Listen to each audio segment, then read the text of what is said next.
Good evening. Welcome to the Primetime News on MITV. I am Jumoke Michaels.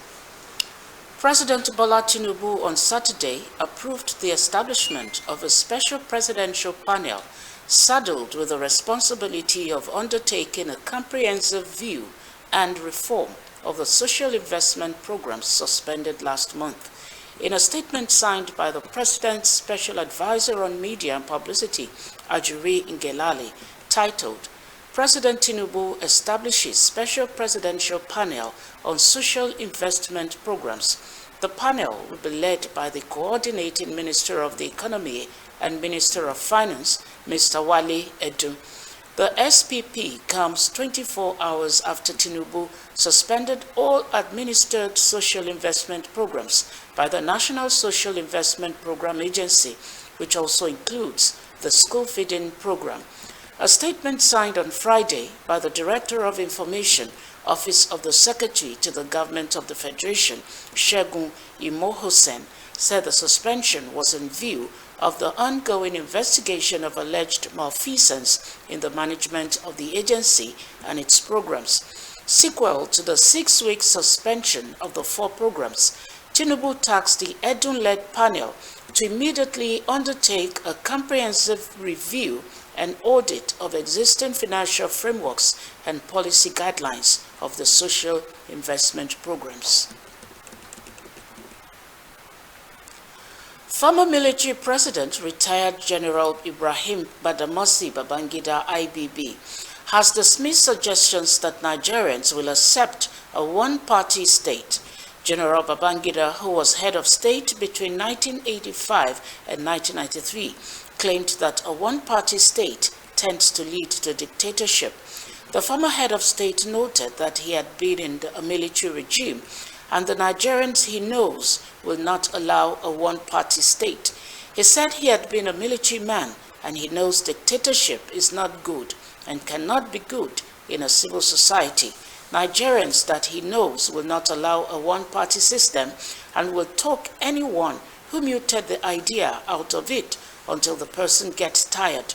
IBB also reiterated his call for a two-party system, stating that it prevents rancor and will save the country a lot of funds and issues associated with a multi-party system.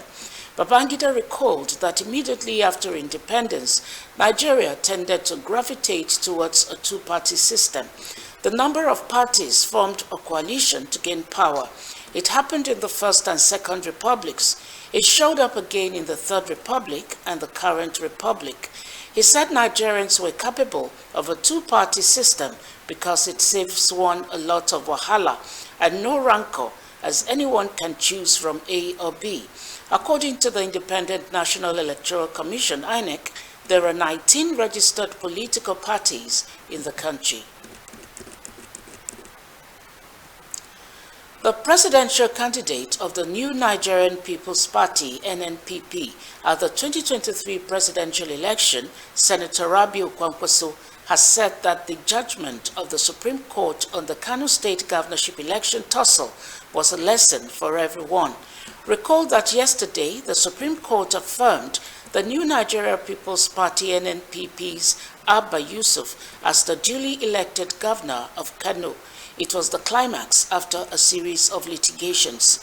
While reacting to the judgment, Kwankwaso maintained that what happened at the Supreme Court was a lesson for everyone. He stated that throughout the period, he had not done anything to anyone and anybody would reap what he sows. On allegations that he reached an agreement with President Bola Tinubu over the judgment's outcome, Kwankwaso debunked the allegation in totality with an emphatic no. Kwankwaso noted that President Bola Tinubu was his contemporary as they joined politics at the same time in SDP. While President Tinubu was a senator and he was serving as the Deputy Speaker of the House of Representatives, he said in 1999 he was my colleague as the Governor of Lagos State and founded the APC together and participated fully in the struggles which followed.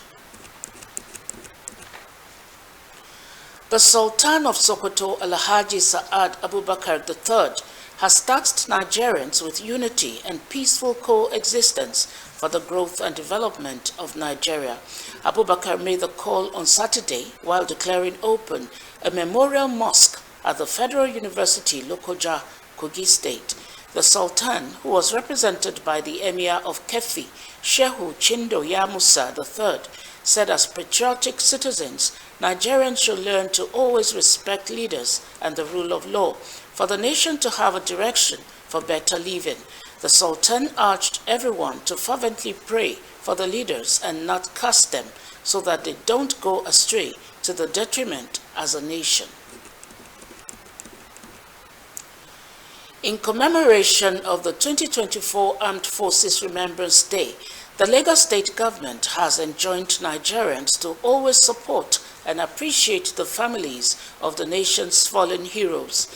The Deputy Governor, Dr. Kadiri Hamzat, gave this charge after a special Jumat service to commemorate the fallen heroes at the Lagos State Secretariat Community Central Mosque, Alausai Keja. Hamzat noted that supporting the families of the fallen heroes in whatever form is a way of appreciating the efforts of those who laid their lives for the country. In his address, the 14th Emir of Kano, His Highness Sanusi Lamido Sanusi, while praising the armed forces for their dedication to ensuring the unity of Nigeria, also praised their doggedness in the protection of the nation's territorial integrity. The Commissioner of Home Affairs, Olanrewaju Ibrahim Layode, expressed the government's commitment to stand by the widows of the fallen heroes, particularly focusing on supporting the Ministry of Women Development and Poverty Alleviation, as the goal of government is not only to offer assistance, but also to empower the widows. Up to me is the hand. We just said it. These soldiers were not complaining. In their barracks, it's not that they have light. It's not that the water is better out there than the water out. But a lot of people gave their life. So me and you, what's our own challenge? It's just to pray for them, for our country, so that our country can be better. I don't mean it in the mean financial support. So that if it is whatever, every month if it is 10 naira, whatever it is. It is 50 naira, so that we can just give. So and then when we coordinate it, so that inshallah by next year we will have uplifted lives for X number of people. May Allah make it easy for us. As a Lagosian, we also will keep on supporting the widows of the fallen heroes. Like in the Lagos State, let me mention particularly Ministry of Women Development and Poverty Alleviation. Just about 2-3 days ago, we had a program which all of these widowers, I think some of them get the opportunity to be empowered by the state government and other agencies also like that. Armed forces.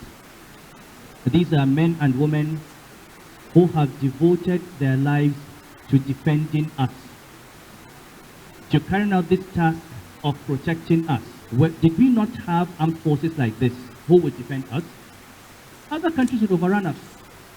Our mosques will be destroyed, our churches will be destroyed, synagogues will be destroyed, our homes will be destroyed.